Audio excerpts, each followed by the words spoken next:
Et aujourd'hui, je suis donc là à la demande de l'université et du comité ici pour faire donc cette présentation à un public élargi autour des biomatériaux pour la santé, un thème qui effectivement nous est cher.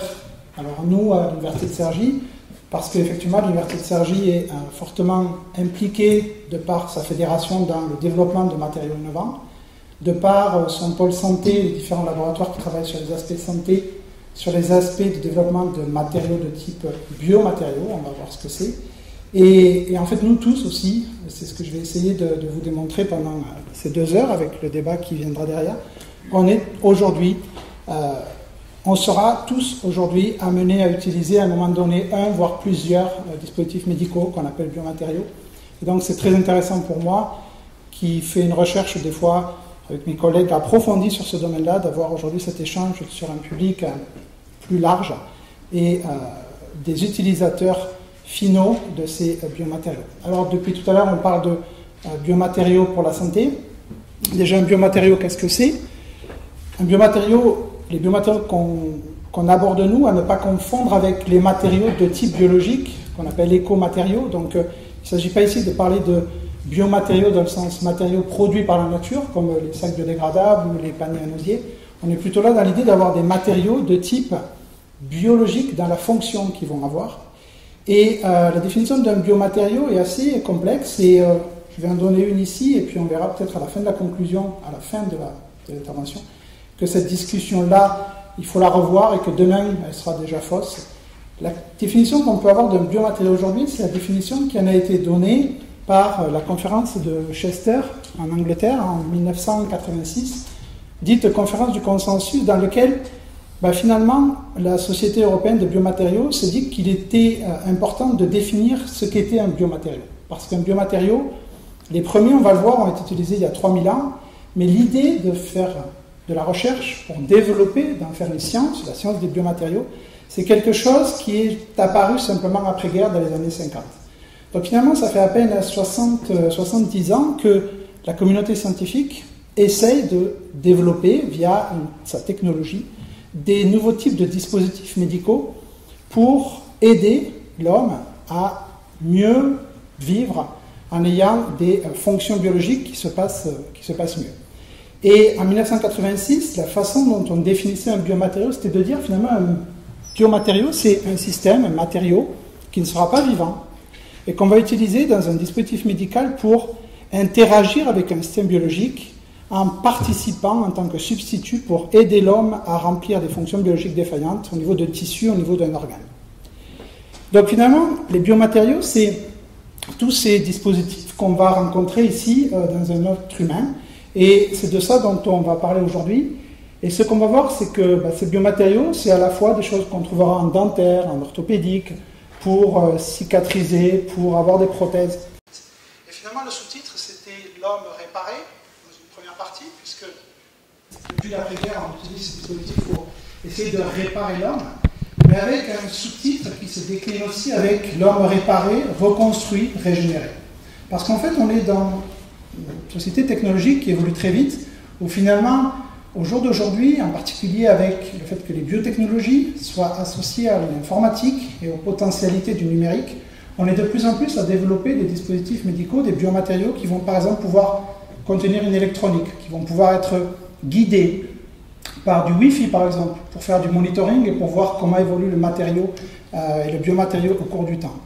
Et donc petit à petit, avec ces dispositifs-là, des dispositifs qui vont permettre d'aider l'homme à mieux réparer par exemple une fonction défaillante, mais qui vont permettre aussi de plus en plus par exemple de le reconstruire, de reconstruire des fonctions. Aujourd'hui, l'électronique, le numérique nous permet d'avoir des imprimantes.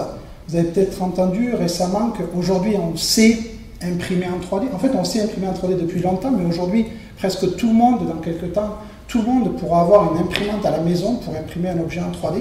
Et bien aujourd'hui, si on imagine qu'on peut remplacer les cartouches d'encre par des polymères qui vont gélifier pour donner des objets en 3D, on peut très bien, et c'est ce qu'on appelle le bioprinting, imaginer dans très peu de temps remplacer les cartouches d'encre par une cartouche qui contiendra des cellules souches, une cartouche qui contiendra des molécules qui permettent la cicatrisation, et aller jusqu'à imprimer toujours en 3D à terme des organes qui seront probablement des organes fonctionnels.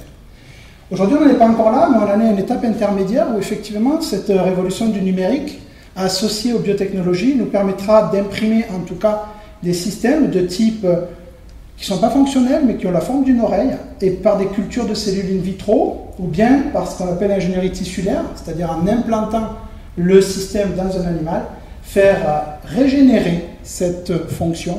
Et ici, vous voyez, on a une oreille sur le dos de la souris. Elle n'est pas fonctionnelle, mais elle est parfaitement adaptée à la morphologie humaine. Et si on récupère cette oreille, qu'on la greffe et qu'on met de l'électronique qui permet d'entendre avec le système cochléaire, on va restaurer l'ouïe. Donc aujourd'hui, on est vraiment dans l'idée de plus que réparer, parce que là, on est dans la reconstruction. Cette reconstruction, en fait, si on est capable de la faire une fois, et qu'on est capable de la faire 2 fois, qu'on est capable de la faire 3 fois, on arrive à être dans la régénération. Et là, ça peut commencer peut-être aussi à faire peur, parce que je ne sais pas si on atteindra rapidement le rêve de Prométhée, qui est un rêve peut-être inaccessible, parce que là-dedans, il y a de la magie, il y a des dieux. Mais en fait, aujourd'hui, avec la technologie, on n'est pas loin de ça. On n'est pas loin de l'idée de reproduire, de restituer un être humain. Et finalement, dans peu de temps, on se retrouvera peut-être avec un bras de fer entre la biologie d'un côté et la chimie ou la technologie de l'autre. Tout ça, ça nous amène à des idées qui peuvent aussi nous amener plus loin, qui est le fait qu'on va développer des dispositifs médicaux qui permettent de reconstruire, de régénérer, mais cette régénération-là peut aussi être utilisée, par exemple, à des fins pour améliorer, pour augmenter, et pourquoi pas, vous avez peut-être vu, il y a des vidéos qui circulent sur Internet en ce moment, il y a des gens qui pensent que déjà aujourd'hui, sur Terre, il y a des gens qui vivront 1000 ans, en tout cas qu'on aura une espèce de forme d'éternité. Et c'est vrai que si on pousse le débat un peu loin, on peut imaginer que ces nouveaux types de dispositifs médicaux pourraient nous amener à avoir un homme augmenté, c'est peut-être pas à souhaiter, un homme éternel, c'est peut-être pas à souhaiter non plus, mais enfin à souhaiter la mort, le tabou, c'est aussi très compliqué. Et finalement, j'ai trouvé dans un article, en préparant cette conférence, cette photo, que je trouve assez extraordinaire, parce qu'on y voit effectivement un homme qui est magnifique. Alors quand je dis homme, c'est l'homme avec un grand H, hein. C'est l'être humain, c'est pas du tout l'homme ou la femme. On aurait pu évidemment faire la même photo avec une personne de sexe féminin, mais on voit ici un être humain qui est visiblement parfait, qui ne mourra jamais. Et ce que j'ai trouvé intéressant de cette photo, c'est que je me suis dit, tiens, il est là, il pense, puis ça m'a fait penser au penseur de Rodin. Je suis allé revoir le penseur de Rodin, et en fait, la différence, en tout cas moi personnellement j'y vois, vous me direz peut-être si vous partagez ce point de vue, c'est que dans le penseur de Rodin, c'est à peu près la même position, sauf que dans le penseur de Rodin, si vous vous rappelez bien, la personne, il a sa tête pensante posée sur son poing, comme ça, fermé, et il a un regard qui est un regard de pensée, mais plutôt de pensée positive, un regard vers l'horizon. Alors qu'en fait, ici, moi, j'ai plutôt l'impression qu'on a quelqu'un qui se prend la tête. Et visiblement, peut-être que dans cette façon-là, c'est peut-être pas à espérer d'aller jusqu'à ces extrêmes-là, mais en tout cas, espérons que l'homme sera assez sage pour ne pas aller jusqu'à là. Mais ce qui est sûr, c'est que on est dans cette démarche, on est dans cette dynamique d'utiliser ces nouvelles technologies, ce mélange de biotechnologie, de cognitif, d'informatique, de nanotechnologie, c'est les fameux NPC, les fameux 4 piliers de la nouvelle révolution scientifique, nanotechnologie, biotechnologie, informatique, cognitif, pour essayer de faire en sorte de vivre toujours plus longtemps. Et ça, c'est vrai qu'il y a un besoin croissant en dispositifs médicaux pour faire ça, ça sera l'objet de la conférence, et c'est vrai que depuis toujours, l'être humain a toujours voulu vivre plus longtemps. On ne peut pas, évidemment, aller contre cette nature-là, sauf que cette façon d'augmenter l'espérance de vie, eh bien, elle ne s'est vraiment pas faite de manière linéaire, et c'est fait d'une manière qui est avec une véritable explosion. Depuis 250 ans, depuis la révolution industrielle, l'espérance de vie a triplé. On est passé de 29 ans à 90 ans quasiment aujourd'hui. Et vous voyez la façon dont la courbe évolue en science, on appelle ça une croissance. Et cette croissance-là, de la pente dans laquelle on est aujourd'hui, est une pente exponentielle. Donc on ne sait pas comment cette pente va continuer. Si la pente continue comme ça, c'est vrai que M. Alexandre, dans ses conférences, il a raison. Dans 100 ans, on sera à 1000 ans. Ce ne sera probablement pas comme ça que ça va évoluer, et je ne sais pas comment ça évoluera d'ici dans le futur, mais ce qui est sûr, c'est qu'aujourd'hui, on est là, on est dans cette dynamique qui fait qu'on a la capacité de vivre au moins 100, 120, 130 ans. Et de toute façon, l'être humain, beaucoup de scientifiques ont déjà démontré que on est programmé, on a une espérance de vie naturelle de l'ordre de 130 ans. En fait, si on meurt beaucoup plus jeune, c'est simplement parce qu'on n'a pas encore trouvé aujourd'hui la possibilité d'entretenir la machine, mais même sans reconstruire, même sans régénérer, même sans intervenir sur la nature humaine, on a la capacité de vivre 130 ans, et ceci est relativement vrai, puisque il y a 3000 ans, il y avait Ramsès II qui avait déjà réussi à vivre 91 ans sans tous les progrès de la médecine qu'on a aujourd'hui. Donc aujourd'hui, on a déjà ce choix, et on a déjà le choix d'ailleurs d'influer sur sa durée de vie. On sait très bien qu'avec un comportement à risque, on va diminuer son espérance de vie de 10 ans, et avec un comportement dans lequel on va être raisonnable, avec un peu de sport et pas une alimentation saine et équilibrée, et pas d'alcool, pas de drogue, pas de cigarettes, on a une espérance de vie qui pourra être de 20 ans supérieure à quelqu'un qui aurait une espérance de vie, une qualité de vie déplorable. Donc au jour d'aujourd'hui, on a cette capacité de, même sans intervenir sur la nature humaine, de maintenir la vie jusqu'à 110, 120, 130 ans. Mais pour faire ça, comme pour amener une voiture à 300 000 km, eh bien, il faut entretenir la mécanique. Et ce n'est pas parce qu'on peut amener une voiture à 300 000 km qu'on n'a fait que quelques vidanges. À un moment donné, il faut changer quelques pièces, il faut reconstruire certains éléments.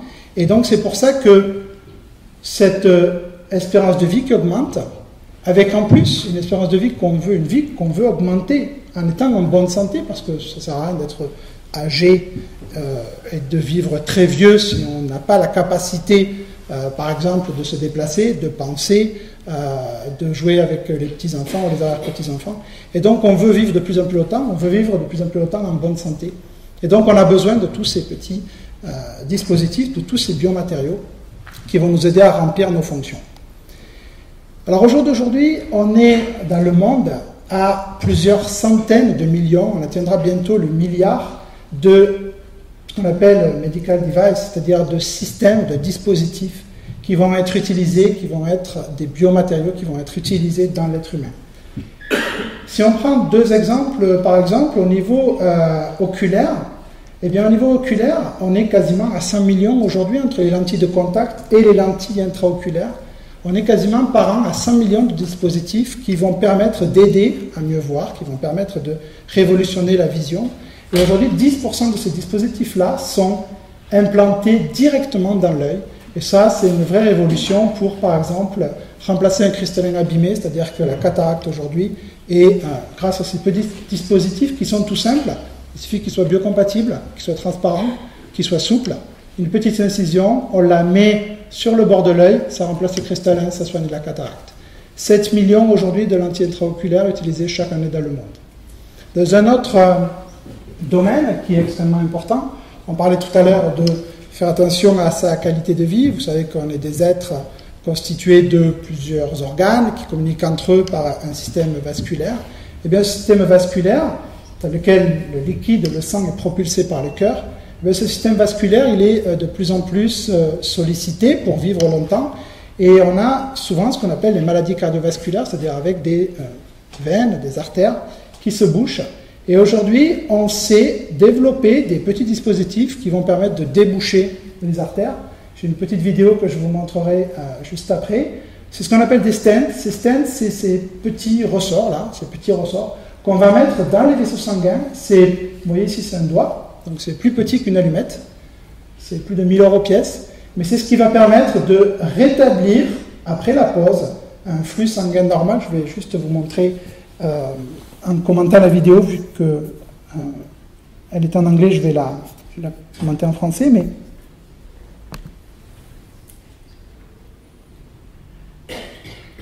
voilà. On a ici cette vidéo donc, qui explique typiquement, par exemple, comment on va venir déposer ces stents. Vous voyez ici, vous avez un cœur qui, apparemment au niveau clinique, commence à mal fonctionner. On suppose qu'il y a une plaque, dite plaque d'athérome, qui s'est formée, qui vient... Ah oui, si je fais ça, ça va bloquer la vidéo à chaque fois, donc désolé. Donc on a ici un... Est-ce que je peux la faire repartir? Non. Excusez-moi. Voilà, donc je ne vais pas toucher. Donc ici au niveau de la vidéo, donc c'est une vidéo qui va venir nous expliquer comment, au niveau clinique, on vient mettre en place ce dispositif médical qu'on appelle le stent.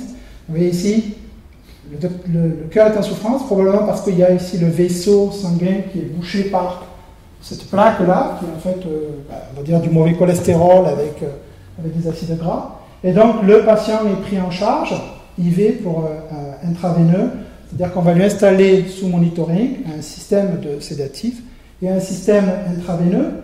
Alors, en général, quand c'est possible, on va passer par ici, mais en général, on va passer par l'artère fémorale, on pose un cathéter. Le cathéter aussi est un dispositif médical, puisque c'est un système qui rentre en interaction avec le corps humain. Et dans ce cathéter-là, on va faire passer une canule. On va monter avec la canule via la horte ici jusqu'au premier ventricule, enfin au niveau du cœur. Et donc cette canule-là, c'est-à-dire ce petit conduit, va nous servir à la fois à faire le diagnostic et la thérapie.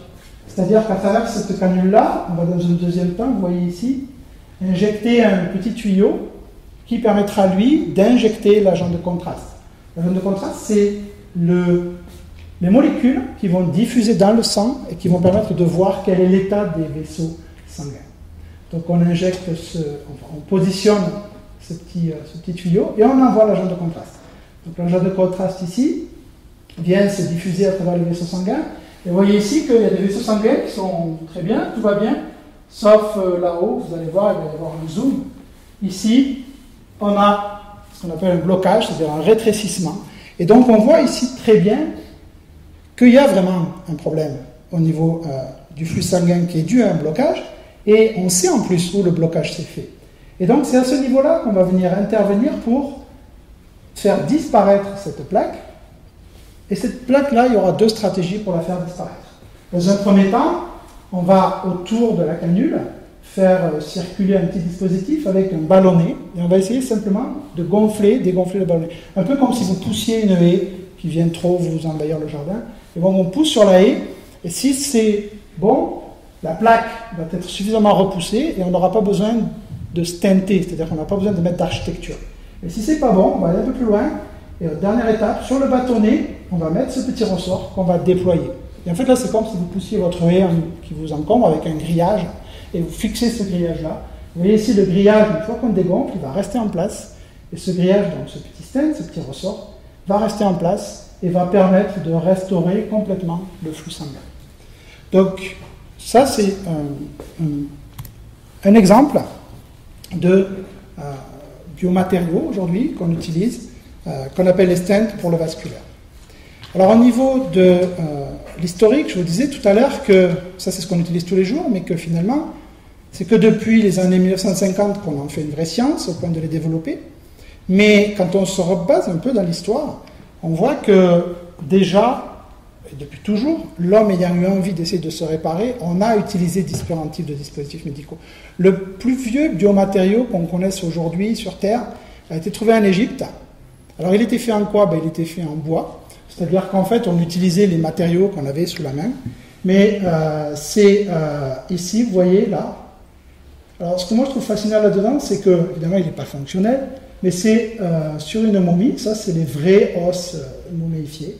Et ça, donc, c'est le doigt de pied qui avait dû être amputé, qui avait dû disparaître, et qui a été remplacé par cette prothèse en bois. Donc, on était déjà, il y a 3000 ans, 1000 ans avant Jésus-Christ, dans l'idée de trouver des dispositifs, des matériaux pour réparer l'être humain. À chaque étape du développement et à chaque étape de la découverte, à l'âge de fer, par exemple, on a commencé à fabriquer aussi des dispositifs pour pallier à des fonctions défaillantes. Par exemple ici, ce général romain du Second Empire a eu sa main remplacée par une main en fer. Vous voyez qu'aujourd'hui, quand on parle d'homme bionique, on est déjà ici dans l'idée d'avoir une espèce d'homme robotisé. Un autre grand domaine où on va trouver dans l'histoire des dispositifs mis en place à partir de matériaux, pour en faire des biomatériaux, c'est à partir du moment où on a découvert les propriétés de l'or. L'or, malheureusement, c'est quelque chose qui est rare, qui à un moment donné, il n'y en aura pas assez, mais l'or, c'est quand même quelque chose qui est extraordinaire parce que c'est le matériau qui est le plus biocompatible, il est complètement inerte, il ne s'oxyde pas, et on connaît tous, outre l'attrait qu'on peut avoir pour le métal, les qualités biologiques de l'or. Et en fait, avec l'or, eh bien, l'or a été utilisé très rapidement. Et là, on est encore avant Jésus-Christ, 6e siècle avant Jésus-Christ. On savait déjà, alors, avec quelque chose auquel on ne pense pas, c'est le fait que là, on n'est pas du tout avec des systèmes de type anesthésiste. Donc, j'imagine même pas la douleur que les gens pouvaient avoir quand ont été mis en place ce genre de système. Mais on était déjà, il y a plusieurs centaines d'années, dans l'idée de réparer les dents avec ici ce qu'on appelle un bridge aujourd'hui, et cette capacité ici de refaire, de restaurer la mastication avec des dents qui sont déchaussées mais maintenues en place par ces systèmes de ligature à base de biomatériaux de type or. Là, on est déjà dans l'idée de remplacer, mais de remplacer en réparant. Donc vous voyez aussi que cette dynamique d'aller du remplacement à la réparation, voire à la reconstruction, c'est une dynamique qui existe depuis plusieurs années. Alors aujourd'hui, quels sont les grands domaines d'application des biomatériaux? Les grands domaines d'application des biomatériaux, c'est toujours l'orthopédique. Cette orthopédie qu'on va avoir avec des matériaux de type solide pour remplacer des os. Par exemple ici, au niveau des hanches, avec les prothèses de hanches, c'est-à-dire des systèmes avec des matériaux très spécifiques, de type ici mélange d'aluminium, de titanium, de vanadium, c'est-à-dire en fait des systèmes qui sont complètement inoxydables, qu'on va utiliser ici pour remplir, grâce à leur dureté aussi associée au titane, des fonctions mécaniques et venir ici par exemple remplacer, faire une prothèse totale de hanche, c'est-à-dire qu'on va remplacer la hanche naturelle par un dispositif avec ici une partie implantée dans l'os sain et ici une tête fémorale qui est reconstituée. On va aussi utiliser en orthopédique différents types de systèmes pour essayer des fois de faire une réparation mécanique ou des fois de faire une réparation biologique, c'est-à-dire d'essayer de reformer de l'os. Et pour ça, on va utiliser des pattes d'os qu'on va pouvoir essayer de formuler de différentes manières pour pouvoir, par exemple, les injecter quand on va boucher une cavité sur une dent, par exemple. Donc en orthopédique, on a beaucoup d'applications sur l'os. Applications sur l'os qu'on retrouve aussi évidemment dans le dentaire, avec, vous voyez quand même, les progrès qui ont été faits, heureusement quand même, depuis le 6e siècle avant Jésus-Christ. Aujourd'hui, grâce à l'implantologie, à la limite les bridges, on ne les utilise quasiment plus, on est capable aujourd'hui de développer des biomatériaux de type implant, qui vont être ici avec des structures très spécifiques, et qui vont permettre en fait, c'est ce qu'on n'avait pas dans cette diapo-là, la capacité de restituer la masse osseuse. Et en fait, quand on pose un implant, qu'est-ce qu'on fait? Eh bien, on vient ici restituer la perte osseuse qui est là, en remplaçant l'os manquant, la racine manquante, par cette racine artificielle.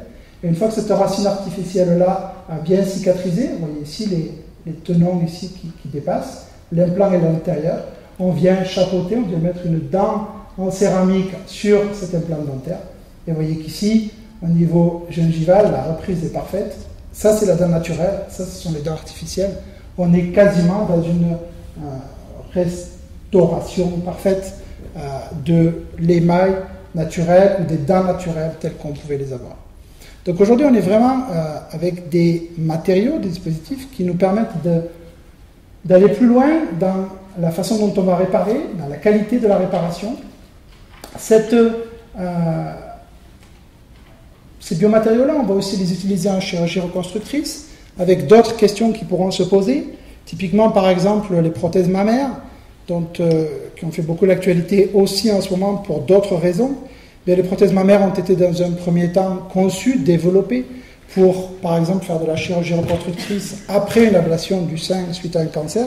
Et en fait, on sait au jour d'aujourd'hui que la plupart des cas, on utilise ces dispositifs-là, non pas pour pallier une chirurgie après un cancer, mais pour faire de la reconstruction et pour faire des augmentations, voire des réductions, mais en tout cas pour intervenir de manière différente que pour soigner une pathologie clinique sur le corps humain et la façon dont il va être disposé. Donc là, ça nous amène à un autre niveau de réflexion, des réflexions qui peuvent être aussi sur des aspects éthiques. Est-ce qu'il est normal de dériver le développement de la technologie pour pallier une pathologie à finalement une thérapie de confort? On peut aussi se poser la question, est-ce que mettre des prothèses mammaires, c'est tout le temps de la thérapie de confort? Si la personne à qui on a fait l'ablation du sein, des fois comme Angelina Jolie, vont préférer vivre sans poitrine reconstruite, mais on peut aussi se dire que ça fait partie de la thérapie, au moins de la partie psychologique de la thérapie, de venir utiliser le dispositif pour reconstruire et avoir, dans ce cas-là par exemple, une poitrine qui correspond aux besoins de la patiente.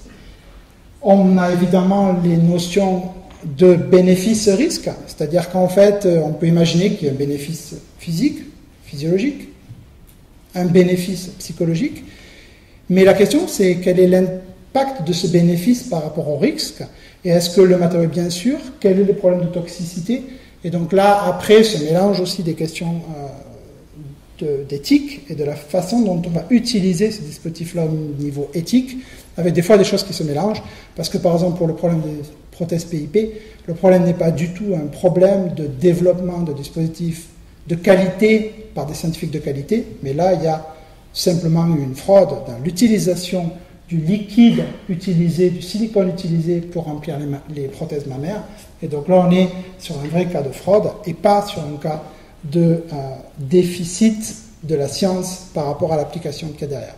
Donc beaucoup de questions, beaucoup de problématiques.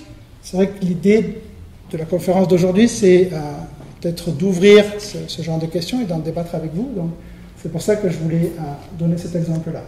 Un autre grand domaine, c'est le domaine de la peau, un domaine où on n'a pas fait grand-chose et où il y a pourtant beaucoup à faire, mais un domaine aussi dans lequel il y a une vraie complexité parce que la peau, c'est un vrai système naturel qui va évoluer selon le temps, qui va évoluer selon l'endroit où il est, avec des complexités de molécules qui l'organisent, qui vont faire que c'est pas si facile que ça de faire de la peau reconstituée, mais finalement dans le laboratoire Hermès et dans l'équipe que j'ai la chance de diriger, on a aussi une partie de ces activités-là, je vous en dirai 2 mots tout à l'heure, et donc c'est intéressant d'aller vers ces challenges-là parce qu'il y a des vrais besoins de reconstruction de la peau, en particulier par exemple pour les grands brûlés.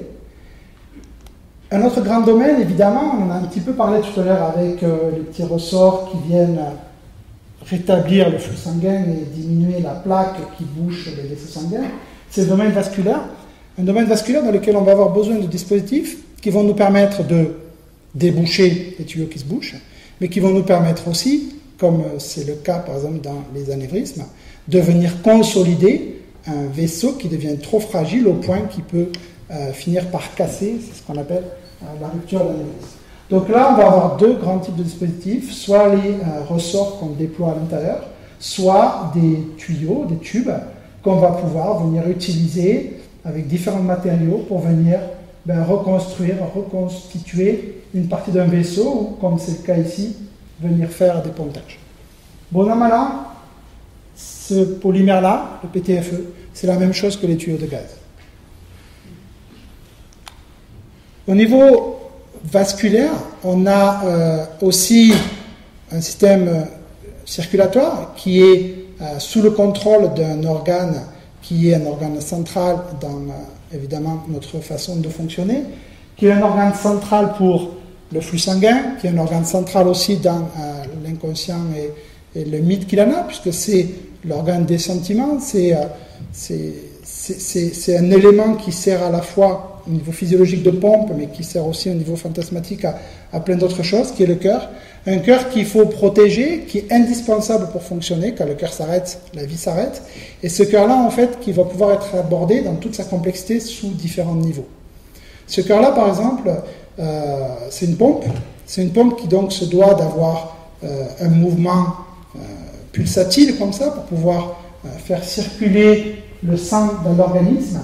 Mais c'est, par rapport à cet aspect-là, un système qui se doit aussi de fonctionner avec des systèmes parfaits de valves, de clapets, qui vont faire en sorte que le sang doit absolument circuler dans un sens et pas dans n'importe quel sens, et qu'il ne doit absolument pas y avoir de fuite. Et donc au niveau du cœur, on a ce qu'on appelle les valves, et ces valves cardiaques, en fait, de temps en temps, elles se mettent à défaillir. Alors comment elles fonctionnent, ces valves cardiaques? En tout, il y en a 4. Il y en a une ici qui empêche le sang qui arrive dans l'oreillette de ressortir du ventricule. On en a une ici qui permet de faire partir le sang de ce compartiment-là vers les poumons. Je vais un chemin un peu plus loin. On en a une autre et on en a deux autres dans l'autre compartiment. C'est-à-dire que globalement, comment le torrent circulatoire fonctionne dans un être humain, eh bien, il va fonctionner entre une circulation générale et une circulation pulmonaire. Au cœur de tout ça, on a ce cœur donc, qui sert de pompe. Et en fait, globalement, nos organes, pour fonctionner, ils ont besoin d'être nourris en oxygène. Cet oxygène, il est apporté par les poumons. Et donc, la vie, c'est pas très compliqué. On a des organes, les reins, les intestins, les muscles, qui consomment l'oxygène. Quand l'oxygène est consommé, eh bien, le sang qui ressort de ces organes-là, il ressort bleu, c'est-à-dire qu'il ressort appauvri en oxygène. Et ce sang qui sort appauvri en oxygène, ben, il faut qu'il aille faire un tour aux poumons. Quand il sera passé à travers les poumons, il sera redopé en oxygène, et donc il pourra revenir nourrir les organes qui vont le consommer, etc. Et finalement, pour entretenir ce cycle-là, on a besoin d'une pompe qui va fonctionner deux fois. En sortant des organes, le sang, il n'a pas assez, globalement, d'énergie, de force, d'élan pour aller jusqu'au poumon.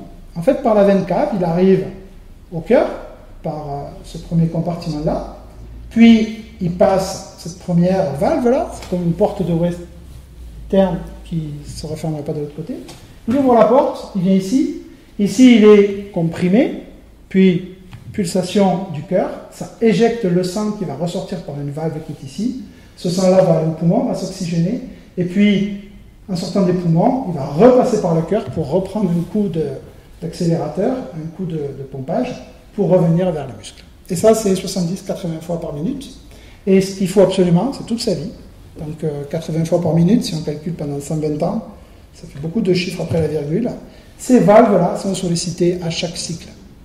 Et ces valves finissent de temps en temps par avoir des fuites. Et ceux qui font de la plomberie, vous savez que les fuites, c'est l'horreur, parce que même un tout petit problème de joint, ça fait une petite goutte, mais petite goutte, plus petite goutte, plus petite goutte. À la fin, ça fait des gros dégâts dans la salle de bain ou dans la cuisine. Et donc, il faut absolument que ces valves-là fonctionnent parfaitement. Il faut absolument que ça aille dans un sens, et que quand le sang est passé, elle se referme, puis que ça ne puisse pas ressortir. Et aujourd'hui, on sait faire des valves et on sait remplacer les valves du cœur. Avec différents types de stratégies. Je vous disais au début que la définition d'un matériau, c'était par exemple un système, un matériau inerte qui allait remplir un matériau synthétique inerte. En fait, aujourd'hui, on s'est aperçu qu'avec la technologie, on sait faire des valves parfaites. Des valves qui sont avec des morceaux de métal, plus des polymères biologiques, qui sont parfaites, qui sont ce qu'on appelle les valves mécaniques, qui ont une durée de vie de 60-70 ans, qui fuient absolument pas, qui n'ont rien de biologique, mais qui sont 100% biocompatibles. Et donc ces valves-là, ces valves mécaniques, elles sont parfaites. Ce qu'on sait faire aussi, elles sont parfaites, quoique, vous allez me dire, mais pourquoi il nous parle du deuxième cas avec des valves biologiques? Et parce que ces valves-là, elles sont parfaites, sauf que elles sont tellement parfaites qu'à chaque fois, ça s'ouvre, ça se ferme, ça s'ouvre, ça se ferme. C'est une mécanique parfaitement parfaitement huilée, pardon. Et cette mécanique parfaitement huilée, c'est juste un clic-clac, clic-clac. Le problème d'un clic-clac, clic-clac, c'est que même si le bruit n'est pas fort, je n'ai pas de montre, mais le clic-clac de la montre, on ne l'entend pas dans la journée, il ne nous gêne pas. Le clic-clac de la pendule ne nous gêne pas. Mais par contre, la nuit, au moment où on dort mal, le petit clic de l'aiguille qui avance chaque seconde, déjà rien que ça rend fou. Quand vous avez ça à l'intérieur du cœur, même si la valve est parfaite, chaque fois que vous entendez clic, c'est que la valve va bien fonctionner. Donc c'est rassurant. Mais ça veut dire qu'aussi, si à un moment donné vous ne l'entendez plus, vous allez mourir dans les quelques secondes qui viennent. Et on a eu beaucoup de problèmes dans ces aspects-là. Et là aussi, on introduit la notion de collaboration que l'on doit avoir entre le patient, l'aspect psychologique et la façon dont le dispositif va être perçu, vu, et les aspects techniques entre ce que le scientifique, avec le clinicien, l'ingénieur et l'industriel vont développer. Parce que ces valves-là sont parfaites, sauf que ce problème mécanique fait que dans de nombreux cas, alors maintenant on a des valves mécaniques qui font presque plus du tout de bruit, mais pendant des années ça a posé ce problème-là, qui faisait que tout était parfait sauf ce petit élément-là. Les valves d'origine biologique, elles vont avoir d'autres avantages, elles ne vont pas avoir ce problème-là, elles vont avoir une biocompatibilité qui va être parfaite, mais par contre, là, on aura des problématiques de notre ordre sur l'idée, par exemple, d'utiliser un tissu humain ou un tissu porcin pour être utilisé dans un dispositif médical, etc. Donc, à chaque fois, on aura des dispositifs qui vont avoir des performances, avec des questions qui vont s'ouvrir, avec des limites à franchir, avec des façons de voir les choses qui vont évoluer de manière différente. Mais en tout cas, aujourd'hui, sur ce cœur, on sait trouver les bonnes valves et restituer une fonction parfaite pour rétablir le flux sanguin au niveau du cœur. Ce cœur, en fait, il a de temps en temps des faiblesses, non pas dans les façons dont les valves fonctionnent, mais ne serait-ce que dans la capacité du muscle cardiaque à fonctionner.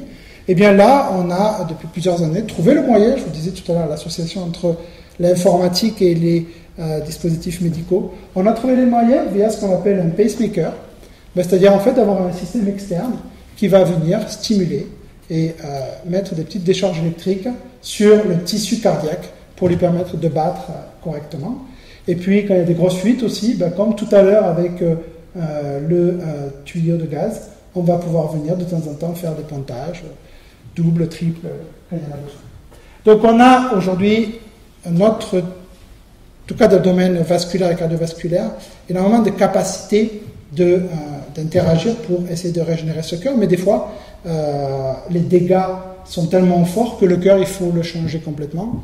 Et pour changer complètement le cœur, soit on prend un autre cœur et on fait une transplantation, soit on essaye, et ce sera ce qu'on verra à la fin de cette présentation, d'obtenir carrément une vraie bioprothèse pour remplacer complètement le système. Ce qu'on a vu aussi, je vais passer rapidement sur ça, mais ce qu'on a vu aussi au cours de la présentation, c'est qu'on a une évolution dans les matériaux, dans l'origine des matériaux qu'on va utiliser pour mettre en place ces différents types de dispositifs. On utilise le bois, on utilisait l'or, l'argent, et aujourd'hui on est dans des matériaux que l'on va développer à façon, que l'on va optimiser pour avoir des propriétés inoxydables, par exemple comme on l'a vu tout à l'heure, en mélangeant différents atomes avec le fer. Donc on a une évolution de ces matériaux, avec des matériaux aujourd'hui qui vont, de par les propriétés qu'ils ont, pouvoir nous permettre d'imaginer des dispositifs pour toute situation biologique, clinique, pathologique.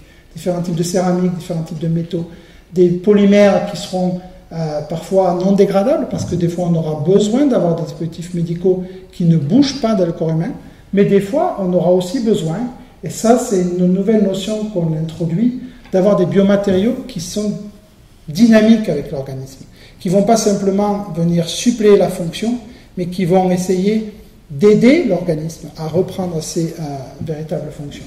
Donc, grâce à la chimie, on développe aujourd'hui, la chimie, la science des matériaux, on développe aujourd'hui différents types de matériaux, de composés, de polymères, avec lesquels on va pouvoir développer différents types de biomatériaux.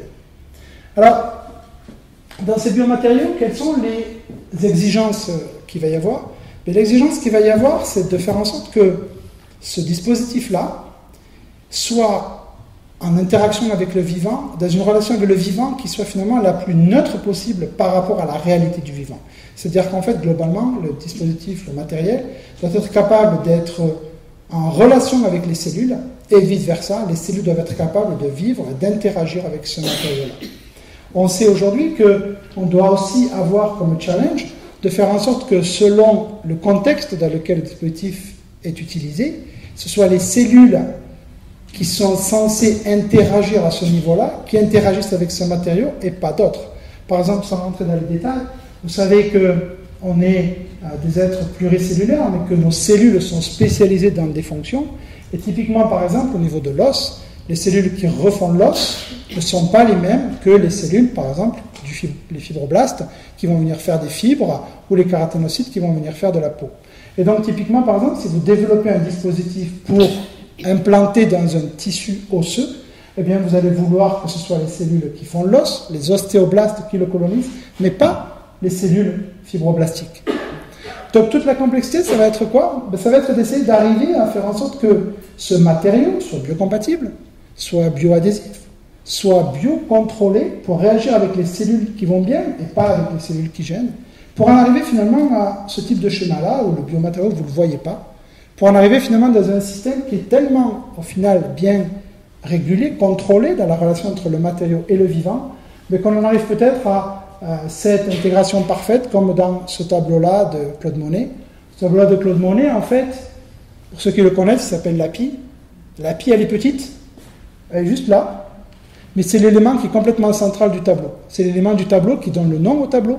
Si cette pie-là, elle n'y est pas, le tableau, il a une toute autre signification. Si cette pie, elle n'y est pas, on voit un paysage de neige, où apparemment il n'y a pas de vie, etc. Avec la présence de la pie ici, elle est toute petite, mais ça donne une toute autre vision du tableau, où on a un paysage de neige, etc., mais avec un oiseau qui regarde. Alors après, il y en a qui analysent le truc, qui disent qu'en fait, l'oiseau là, il définit ici les lignes perpendiculaires, on a les 5 lignes de la portée, c'est une note de musique en haut de la portée, etc. Et donc, tout ça pour vous dire que l'idéal d'un dispositif médical, c'est qu'il conditionne le fonctionnement de l'ensemble, mais que dans cet ensemble-là, il soit relativement discret et furtif par rapport à fonctionnement global, général du système. Alors en fait, c'est compliqué. Et pourquoi tout cela est compliqué? Tout cela est compliqué parce que faire travailler les cellules comme on l'entend, c'est pas si facile que ça. C'est pas si facile que ça parce que déjà, les lois qui vont gouverner le comportement des cellules, c'est des lois qui vont être complexes. Parce qu'une cellule, on ne sait pas toujours ce qu'elle va vouloir faire. Si vous regardez par exemple ici, vous avez ici 2 cellules, une cellule épithéliale qui ne bouge pas, et ici un fibroblaste qui se déplace. Si c'était 2 boules de billard par exemple, pour ceux qui jouent au billard, eh bien selon la façon dont la première bille, vous allez la pousser, vous allez la lancer sur la deuxième bille, vous pouvez prévoir exactement le comportement qui va se passer. Quand 2 boules de billard rentrent en contact, c'est ce qu'on appelle un choc élastique, et selon la façon dont le contact se fait, selon la vitesse, selon la façon dont la boule tourne, etc., on sait si les 2 billes vont partir ensemble. Et ceux qui sont très forts au billard, finalement, c'est jamais que des gens qui connaissent ces principes de physique, de mécanique, et qui maîtrisent assez bien la queue et la façon dont ils poussent la boule de billard pour interagir sur l'autre boule. En fait, quand 2 cellules se baladent comme ça, on ne peut pas savoir. C'est difficile de prévoir. Cette première cellule-là, vous voyez, on a l'impression qu'elle se promène, elle arrive vers la deuxième, voilà. Tiens, on dirait qu'elle la regarde, elle fait un contact, et puis en fait, ici, il y a 2 autres contacts, puis le contact s'arrête et elle part dans cette direction-là. Mais ça, ce n'était pas prévisible. On aurait très bien pu, dans une même circonstance, avoir un autre contact qui se fait ici, avec le récepteur cellulaire qui interagit d'une manière différente, et puis la cellule qui part sur elle, ou qui interagit, etc. Donc c'est très difficile de prédire ces comportements-là. C'est très difficile de prédire les comportements entre des cellules, donc c'est très difficile de prédire la façon dont les cellules vont interagir sur les matériaux. On sait qu'il y a des choses qu'on va pouvoir contrôler, et on sait par exemple que selon l'information qu'on va donner, on va pouvoir guider le déplacement de la cellule. Par exemple ici, sur le même dispositif qui est là, ont été faits des nanostries, c'est-à-dire en fait des petites crevasses qui font 0,00001 mm d'épaisseur. Mais ça suffit déjà pour que la cellule ne soit plus dans la possibilité d'aller n'importe où, mais se déplace sur ces lignes-là. Et quand elle va arriver à un carrefour, eh bien ici, quand elle arrive au carrefour, bon, on ne voit pas très bien avec la vidéo ici, mais avec la lumière, mais à l'intérieur de ces canaux-là, il y a des concentrations d'or qui sont différentes. Et en fait, les cellules, je vous ai dit au début, elles aiment l'or. Et bien vous voyez ici, quand la cellule arrive, elle sonde, là il n'y a pas d'or, elle n'y va pas. Là, elle regarde dans les 2 directions, il y a plus d'or ici que là, elle va partir dans cette direction-là. Donc on est quand même capable de jouer sur la nature du matériau et sur sa structuration pour essayer d'introduire et d'induire un comportement cellulaire adéquat, une réponse cellulaire qui convient. Alors ce qu'on voit aussi, avec cette histoire-là par exemple de nanotopographie, c'est-à-dire de rugosité à l'échelle du milliardième de mètre, c'est le fait que quand on va considérer aujourd'hui un dispositif médical qu'on va développer, il va falloir prendre en compte les propriétés de volume, mais aussi les propriétés de surface. Et donc ces propriétés de surface-là, c'est à la surface de ce dispositif, c'est à la surface du stent que les cellules sanguines vont interagir. Et donc on va jouer sur ces propriétés-là de surface, et on va jouer sur ces propriétés de surface avec un premier paradigme qui a changé, qui était le fait que de moins 3000 avant Jésus-Christ, avec l'os en bois, jusqu'il y a encore 10-15 ans, on partait du principe que le dispositif devait être le plus inerte possible. Or aujourd'hui, on est dans un paradigme où on essaie au contraire de créer une interface active et d'avoir un biomatériau qui soit interactif avec les cellules via cette interface, comme par exemple on vient de le voir. Le deuxième paradigme, c'est le fait qu'on l'a un peu compris au travers l'évolution des matériaux. On est de moins en moins dans l'idée d'utiliser les matériaux existants, c'est-à-dire d'avoir ce qu'on appelle une stratégie avec des matériaux de rencontre, mais on va être dans une stratégie de faire du matériau sur mesure, c'est-à-dire de concevoir des dispositifs avec des fonctions bioactives et une nature physique et chimique qui sera sur mesure par rapport à la réponse cellulaire qu'on voudra avoir derrière. Est-ce qu'il y a des limites? Et jusqu'où on pourra aller? C'est difficile de le savoir. En tout cas, les limites ici sont... je pense que les limites, il ne faut pas qu'on les imagine. Parce que, vous voyez ici, vous avez des choses qui se ressemblent pas... Enfin, qui se ressemblent plutôt beaucoup. Et pourtant, la nature est capable, c'est la nature qui fait ça. Ici, vous avez une cellule étalée, un neurone en interaction, et ici, vous avez la Voie lactée. On pourrait croire que c'est deux images de cellules. En fait, entre ce point-là et ce point-là, vous avez 100 microns, c'est-à-dire 0,1 mm. Entre ce point-là et ce point-là, vous avez 93 milliards d'années-lumière. Une année-lumière, c'est 10 000 milliards de kilomètres. Donc en fait, on a ici deux échelles qui sont complètement différentes, avec des objets qui se ressemblent.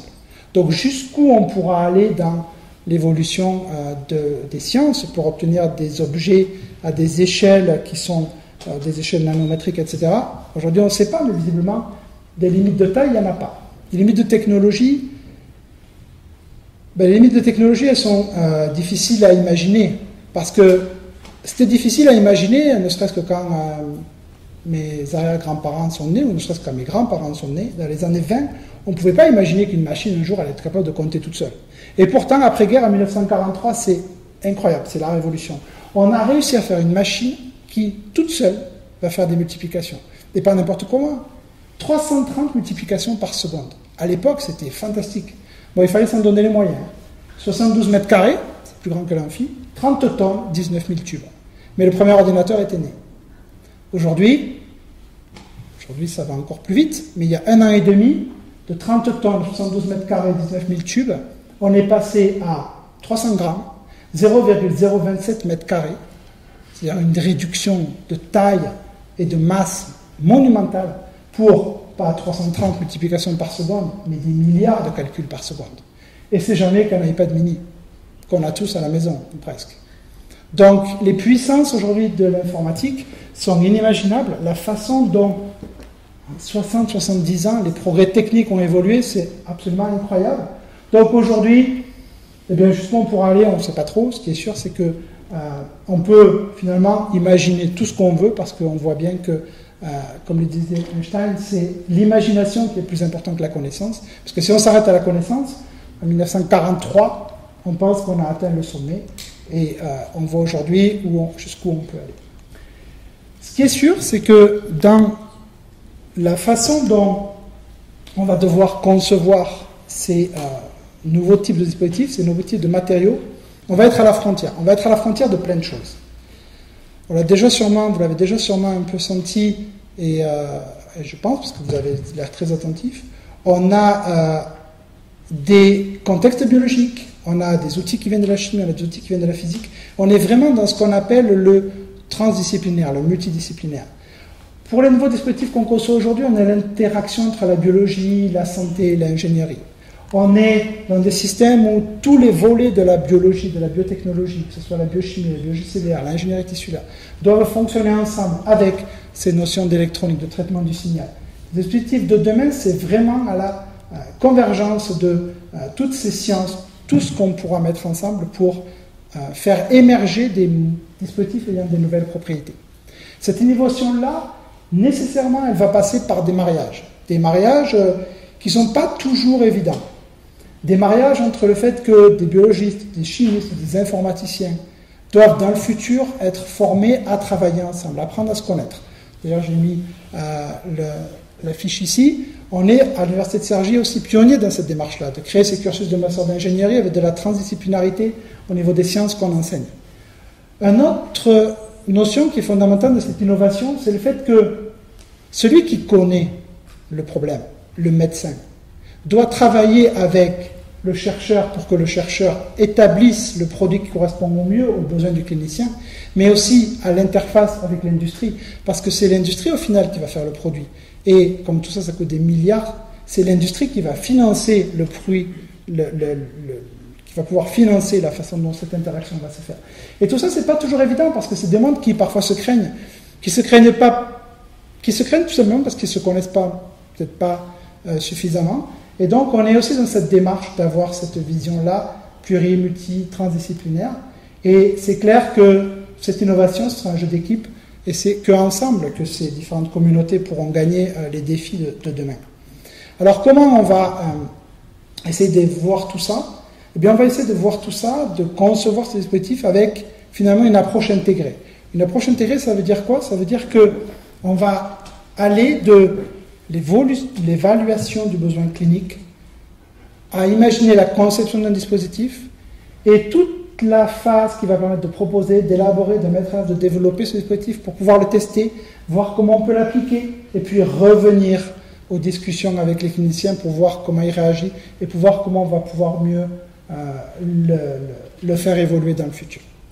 C'est ça l'approche intégrée. Cette approche intégrée, ça veut dire qu'on est d'une science qui est dite fondamentale, avec une recherche académique, des mises en équation pour essayer de comprendre, de modéliser ce qui va se passer, avec des séries d'expériences qui vont nous permettre d'essayer de mieux comprendre comment les choses se passent, pour essayer ensuite de pouvoir, d'abord à l'échelle expérimentale du laboratoire, développer différents types de dispositifs, des gels ici, des gels mous, des gels en volume, que l'on va pouvoir utiliser, tester, d'abord in vitro, avec des cellules en culture, puis dans le petit animal, puis avoir des validations biologiques pour le tester in fine chez l'être humain. Alors, avant de... je regarde le temps parce que je ne veux pas faire trop long, peut-être 5 minutes, 10 minutes, tu me dis, hein? Oui, 5 minutes, c'est bon. 5 minutes. Alors, en 10 minutes, 5 minutes pour nous, à Cergy, pour vous présenter rapidement avec les mains et pour vous montrer un peu ce qu'on fait dans le laboratoire Hermès. Et puis, pour vous montrer une vidéo qui est, je pense, intéressante à regarder, parce que c'est vraiment aujourd'hui l'apogée de ce qu'on peut avoir en biomatériaux pour la santé. Alors, au niveau d'Hermès, donc l'acronyme, Julien parlait tout à l'heure, c'est équipe de recherche sur la relation matrice cellulaire-cellule. Je ne vais pas du tout, surtout quand on fatigue, rentrer dans le détail de ce qu'on fait à Hermès, mais globalement, ce qu'on fait à Hermès, dans l'équipe biomatériaux pour la santé, c'est d'essayer de contribuer, par nos recherches, à faire évoluer la connaissance pour proposer des dispositifs médicaux innovants. Et l'angle avec lequel on travaille, c'est, comme je vous l'ai montré un petit peu tout à l'heure, d'essayer de contrôler la réponse cellulaire en jouant sur une interface entre le matériau dur, en fer, ou en hydroxyde, en céramique, et la réponse cellulaire. Et pour ça, on va utiliser des molécules qu'on appelle des protéines, ou différents types de molécules, qu'on va extraire du sang. Et notre propriété, notre particularité, c'est d'avoir ce travail de biochimiste et cette vision qu'on peut avoir depuis plusieurs années, parce que depuis plusieurs années, on travaille sur des protéines du sang qu'on extrait, qu'on purifie, et qu'on regarde sous différents angles. On va regarder comment elles vont pouvoir se comporter pour faire des fibres, comment elles vont pouvoir se comporter pour faire des gels. Et donc, on va utiliser ces différents types de molécules-là pour essayer de voir si on peut, avec les membres de l'équipe, dans un esprit d'ingénierie, pour essayer d'avoir des matériaux que l'on pourra transposer dans l'industrie, avec ce véritable intérêt d'essayer d'adresser, de comprendre des problématiques médicales, essayer de voir si on peut avoir des matériaux qui soient plus actifs au niveau biologique. On parlera de matériaux proactifs. Donc par exemple, ici, on va faire ce qu'on appelle la fonctionnalisation, c'est-à-dire qu'on va prendre des matériaux modèles, un modèle de fer, un modèle ici de céramique, c'est-à-dire des modèles de ce qu'il y a dans les stents, tout ce qu'il y a dans les dents en céramique ou dans les substituts osseux. Et on va venir à la surface de ces matériaux-là, venir déposer ces différents types de molécules et voir comment elles se déposent, comment elles s'organisent. Est-ce qu'elles s'organisent en monocouche? Est-ce qu'elles font des fibres? Est-ce qu'elles font, on ne voit pas du tout ici, des réseaux? Et essayer de voir en fait quel est le meilleur compromis pour que des cellules puisse vraiment bien s'étaler et venir avoir un comportement idéal par rapport à la façon dont on va modifier le matériau. À chaque fois, ces recherches-là, on va les faire, nous, au niveau de la biochimie, avec des collaborations. Des collaborateurs qui vont nous donner le matériau, des collaborateurs qui vont nous aider à comprendre la réponse cellulaire, parce qu'on fait un peu de biologie cellulaire dans notre équipe, mais la vraie réponse cellulaire va se faire par exemple dans le petit animal, et donc on va collaborer. Donc à chaque fois, on aura des séries de collaborateurs. Au niveau de la façon dont on va activer les matériaux, on va pouvoir aussi essayer de jouer, non pas sur le fait de fonctionnaliser la surface en venant, comme on mettrait de la confiture sur du pain, étaler des protéines pour que les cellules adhèrent mieux, mais essayer de trouver des façons de délivrer des choses à partir du matériau. Et pour ça, on va faire ce qu'on appelle de la délivrance moléculaire, c'est-à-dire que par exemple, la surface du matériau, on va mettre des films, comme les différentes couches de millefeuille, et à l'intérieur de ce film-là, on va venir emprisonner des molécules qui pourront être délivrées quand la cellule viendra sur le matériau. Et on peut imaginer, par exemple, qu'on délivre des facteurs qui aident les cellules à coloniser les matériaux, mais que si c'est une cellule cancéreuse qui vient, on délivre un facteur qui, lui, tue la cellule cancéreuse, et donc d'avoir un matériau comme ça dit proactif, dans le sens où il va interagir intelligemment avec le système qui est derrière. On va utiliser ce dispositif Medicola, par exemple, pour contrôler le soin des plaies chroniques, avec des gels développés par Véronique Larrey-Tagarde, qui est ici dans l'amphi, qui a créé l'unité, qui est professeur dans le laboratoire et qui a développé des dispositifs pour le soin des plaies chroniques, et à l'Institut Curie qui a encadré une thèse pour essayer de comprendre si on peut avoir des pansements intelligents qui permettent de lutter contre les bactéries qui viennent infecter les plaies quand on a des problèmes de plaies chroniques. Donc on est dans cette stratégie-là, mais on est aussi dans la stratégie d'essayer de ne pas fonctionnaliser le dispositif, mais de carrément créer un dispositif. Créer un dispositif dans le sens où le biomatériau qu'on crée va lui-même aider la réparation, la régénération tissulaire. Par exemple, pour la reconstruction cutanée, alors financée par la DGA, parce que des applications imaginables, par exemple, pour des thérapies rapides en cas de blessures graves sur le terrain, en particulier pour l'armée, c'est l'idée de développer des matériaux composites qui ressemblent en fait au jet. En fait, en gros, quand vous saignez, la cicatrisation se fait parce que dans les molécules qui circulent dans le sang, il y a une molécule qui s'appelle la fibrine qui va coaguler, et donc ça va faire un caillot et ça va faire la coagulation. L'idée, c'est quoi? L'idée, c'est d'avoir des pansements qui soient finalement des caillots tout près. Et pour faire des caillots tout près, eh bien, qu'est-ce qu'on va faire? Qu'est-ce que font les collègues dans l'équipe? Eh bien, ils vont développer, et Marie est là, je l'ai vue dans l'amphi, et je crois qu'elle est ses parents, donc je vais le dire, c'est elle qui, avec les d'autres collègues, vont travailler sur le développement de ces biomatériaux-là. Donc là, ce que dit Laurent, c'est ce que je vous disais, ce polymère de fibrine, en fait, c'est le caillot. Hein. Et donc, ce qu'il explique, c'est que, on ne voit vraiment rien, mais le film qu'on a là, c'est un caillot de fibrine seul, il ne se tiendrait pas. Mais grâce à la collaboration avec les chimistes, ils introduisent à l'intérieur un autre type de polymère qui va permettre à l'ensemble d'avoir ces propriétés extraordinaires. Donc en gros, pour résumer, même si c'est très schématique, ça, c'est dans un sac plastique, et si vraiment le saignement doit être interrompu très vite, on le met et la cicatrisation sera beaucoup plus rapide et immédiate. Une autre type d'application, c'est la dernière, promis, ça va être l'idée de faire de la régénération, mais de la régénération non pas appliquée à la peau, comme on l'a vu là, mais appliquée à l'os. Et là aussi, c'est un travail qu'on a en étroite collaboration avec des collègues de l'hôpital Lariboisière, où on va ici essayer d'aider les cellules souches. Les cellules souches, vous en entendez souvent parler, on est très sollicité, en particulier avec le Téléthon, etc. Et donc, il y a énormément de progrès sur le développement de cellules souches.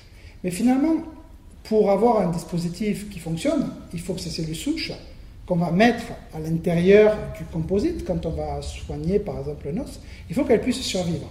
Et donc pour survivre, ces cellules-là vont besoin d'être nourries à l'intérieur. Et donc nous, le travail qu'on fait avec la professeure Hervé Petite, c'est de venir ici, pour les grandes pertes de substances osseuses comme le cas qu'on a ici, et bien de venir faire une espèce de biomatériau hybride dans lequel, à l'intérieur d'un gel, comme le gel qu'on a vu précédemment, mais cette fois en volume, on va venir mélanger des nanoparticules qui vont délivrer la nourriture aux cellules. On va venir mélanger des petits bouts d'os, de corail, qui vont venir être la matrice sur laquelle les cellules souches qui sont là pourront reformer de l'os en étant nourries à l'intérieur de ce gel.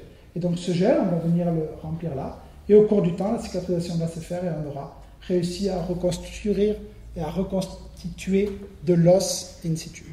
Donc ici, vous voyez, on est vraiment dans la bioingénierie, à la frontière entre la biologie cellulaire pure et dure, qui développe les cellules souches, et les gens, comme notre communauté, qui essayons de trouver des stratégies pour développer des biomatériaux dynamiques actifs.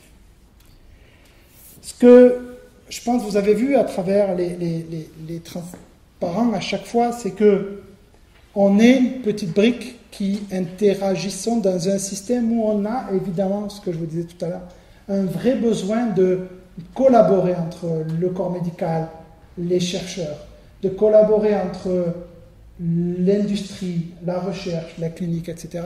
Et donc, c'est vraiment ce multiple partenariat avec les cliniciens, les collaborations, et l'idée de faire des choses qui seront transférables technologiquement, qui va contrôler le fait qu'on va réussir à avoir des dispositifs médicaux innovants qui seront des dispositifs médicaux pertinents. Et dans ce cadre-là, en fait, je voudrais qu'on regarde une vidéo, je crois qu'elle dure 6 minutes, mais elle est vraiment intéressante. C'est une vidéo qui est...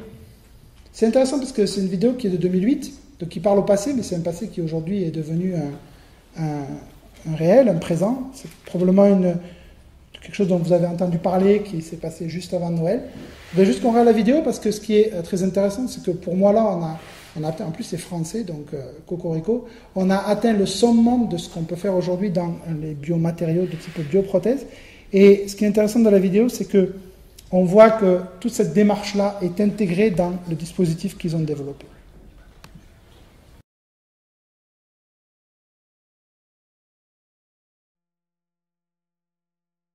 Aujourd'hui, les maladies cardiovasculaires constituent la première cause de mortalité dans le monde. Pour les patients atteints d'insuffisance cardiaque avancée, la transplantation reste la seule solution. Mais il manque entre 10 000 et 20 000 greffons par an. Les maladies du cœur sont un enjeu majeur de santé publique. Le cœur artificiel totalement implantable permettra d'apporter une réponse à ces préoccupations essentielles. Ça fait 20 ans qu'on travaille sur ce projet. C'est un projet exceptionnel. Les progrès qui ont été faits et la vie de nombreux malades, je trouvais intolérable dans mon métier de chirurgien cardiaque de voir mourir des jeunes de 40, 45, 50 ans d'un infarctus massif du myocarde sans avoir immédiatement à ma disposition une prothèse pour leur remplacer le cœur. Cette prothèse est née d'une rencontre, c'est ma rencontre avec Jean-Luc Lagardère. Ça faisait longtemps que j'avais ce projet d'un cœur artificiel sur lequel je travaillais et j'avais besoin d'un grand industriel. Cette aventure, bien qui est évidemment médicale, purement médicale au départ, a été enrichie considérablement par l'équipe que j'ai pu avoir autour de ce projet. Né de la collaboration du chirurgien français Alain Carpentier et du groupe EADS, Carmat est une jeune entreprise biomédicale innovante qui applique au domaine du cœur artificiel des biomatériaux et des technologies de pointe. Carmat, c'est une équipe pluridisciplinaire avec des gens de biomédical qui ont à la fois une formation d'ingénieur et une formation de biologiste. Des gens de CAO mécanique qui réalisent, qui conçoivent l'ensemble des parties de la prothèse, mais de façon optimisée, c'est-à-dire avec des gens d'électronique, avec des gens de biomatériaux autour d'eux, pour arriver à une solution optimisée qui soit la meilleure en finale en termes de volume, de consommation, de poids, un certain nombre de critères qui sont habituels pour des équipements embarqués. Ce projet a fait des progrès considérables dans les 20 dernières années. L'adéquation parfaite de la géométrie extérieure de la prothèse à la géométrie intérieure du sac péricardique qui est destiné à la contenir. Ça a permis d'aboutir à la résultante qui est absolument nécessaire, qui est la miniaturisation du système embarqué, parce que tout est embarqué. J'ai pris comme modèle le cœur humain et j'ai essayé de reproduire, par des algorithmes un peu compliqués, la contraction cardiaque. Et le premier choix technologique, c'était de dire on va avoir 2 ventricules comme chez l'homme normal. Il répond même, comme le cœur humain, à des situations pathologiques. Vous regardez les courbes et montrer les courbes à un cardiologue, il vous dira ça c'est un cœur humain. Non, c'est pas un cœur humain, c'est une prothèse.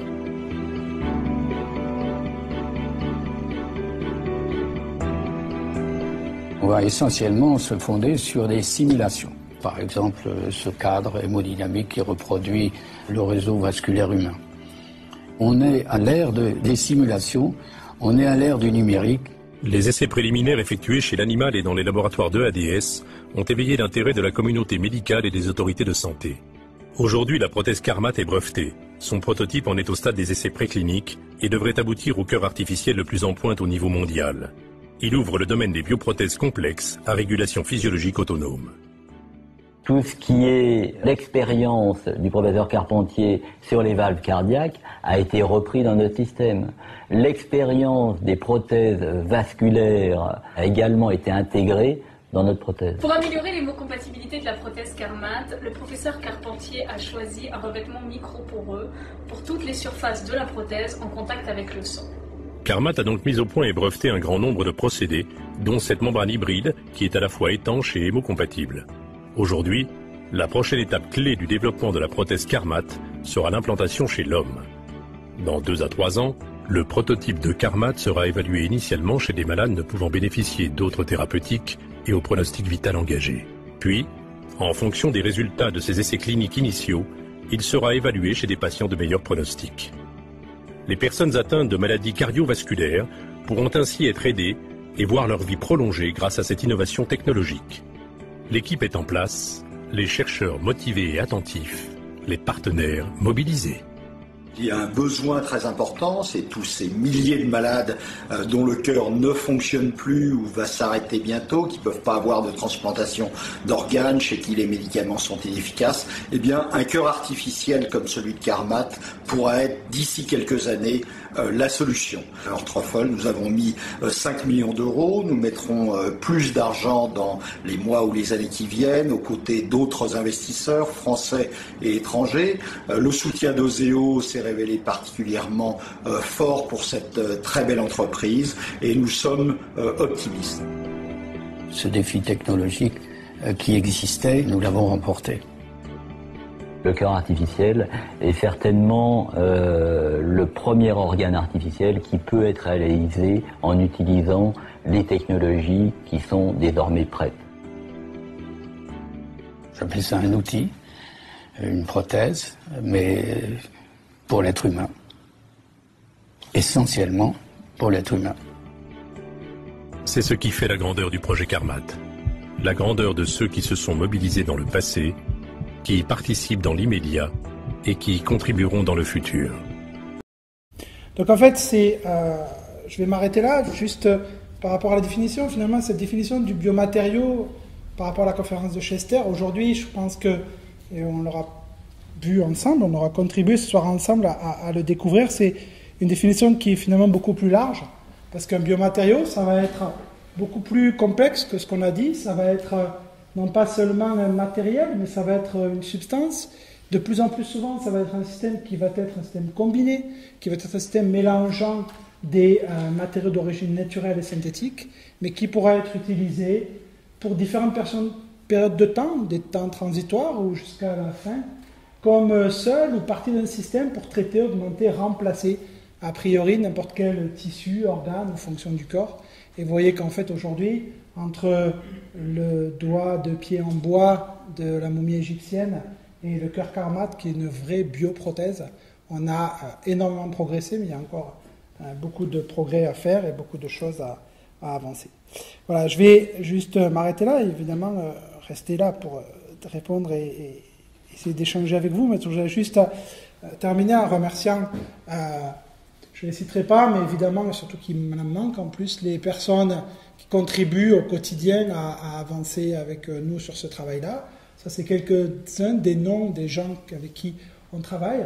Puis remercier évidemment l'Université de Serge-du-Pontoise qui met en place plein de stratégies pour qu'on puisse faire ces recherches-là, qui nous permet d'avoir un laboratoire de recherche, qui nous permet de travailler, de diffuser à l'international avec son institut d'études avancées, qui a mis en place une plateforme technologique regroupant différents laboratoires, dont le nôtre, pour avoir des outils de plus grande technologie, et qui abrite aussi une fondation qui donne la possibilité, par exemple via la chaire biomatériaux pour la santé abritée par la Fondation, d'avoir d'autres sources, d'autres leviers pour faire avancer cette recherche.